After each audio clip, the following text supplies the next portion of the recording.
Sasa watu walikuwa wanajiuliza kwamba gharama za ukarabati au maintenance ya Wasafi Media na muonekano mpya uliopo sasa hivi umegharimu kiasi gani. Tumeona ni moja ya maswali ambayo watu wamejiuliza sana kwenye mitandao ya kijamii kwamba walikuwa kimya kwa muda mrefu sana and finally wamerudi na muonekano fulani wa kinyamwezi sana, maintenance kubwa kwa kutokea, studio yenye muonekano wa international zaidi. Watu wakawa wanajiuliza ni kiasi gani ambacho kimetumika. Kuna tetesi za gharama ambazo inasemekana zimeweza kutumika kwa ajili ya kufanya maintenance ya studio kuwa na muonekano wa ki-international kama ambavyo tumeweza kuiona Wasafi Media baada ya Diamond kuweza kuifanyia uzinduzi rasmi kabisa. So niko hapa kwa ajili ya kukwambia ni kiasi gani ambacho kimeweza kutajwa. Ingawaje sio confirmed kabisa, lakini kwa hiki ambacho kimetajwa hata mimi mwenyewe pia nimejiuliza mara mbili mara tatu, nikaona so kesi, ngoja niwaletee ninyi mashabiki muweze kutupa maoni yenu. Pengine kuna watu ambao mna experience na haya mambo, so mtatupa majibu ambayo ni sahihi kwamba hapa wametupiga chenga au ni kweli ni gharama hizi ambazo wameweza kuzitaja.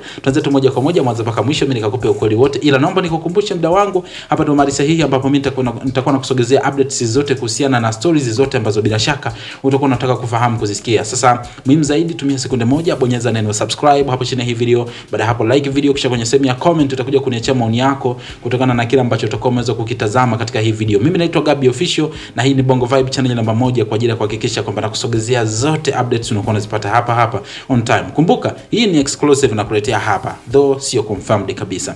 Sasa watu walikuwa wanajiuliza mengi sana gharama ambazo zimetumika pale, maana maintenance ni kubwa sana. Tumeona kwenye sehemu ya studio ambao wanafanyia kazi ama analysis hawa watangazaji wa sports, kuna sehemu ya live band pale ambapo watakuwa wanafanya kwa mfano Sunday worship. Hicho ni moja ya kipindi ambacho kinarukaga live kabisa, unaona Sasa kuna mabadiliko mengine yamefanyika on air pale, tumeweza kuona mabadiliko makubwa sana, kamera za kisasa, taa za kisasa, ma TV mengi sana yamewekwa. Kiufupi ni zimefungwa kisasa zaidi kwa kutokana na mahitaji ya dunia sasa hivi ambayo yanahitaji. So watu wakawa wanajiuliza gharama gani ambayo of course inaweza kama imecost pale. Sasa hapa kuna story ambazo zimekuwa zikitrend mtandaoni ambazo sio official, lakini inasemekana kwamba kuna kiasi cha takriban kama $500,000 zimeweza kutumika pale kwa ajili ya kufanya maintenance na kuifanya Wasafi Media iweze kuonekana kama vile ambavyo tumeweza kuiona. Ukijaribu kuconvert kwa pesa za kibongo bongo hapa, of course ni pesa ndefu sana.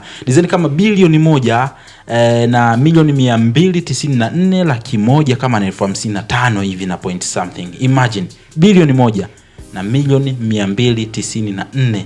Sina uhakika sana kwenye hili, lakini ni moja ya story ambayo ina trend sana na watu wanasema hivyo. I don't know kama ni taarifa ambazo zinaweza kuwa confirmed au vipi, lakini kwa upande wako tuambie, unadhani inawezekana ikawa kweli? Maana tumeiona studio of course iko kisasa sana, yani almost kila kitu kiko modern zaidi. Sasa kwa upande wako tuambie, kama ni mtaalamu masuala ya studio na unaelewa labda vifaa na vitu kama hivyo, umebahatika kuona ile video, tuambie unadhani kwamba kweli ile studio maintenance yake inaweza kaa imecost kiasi hiki cha bilioni 1 milioni 294 na laki moja na 50 na kitu.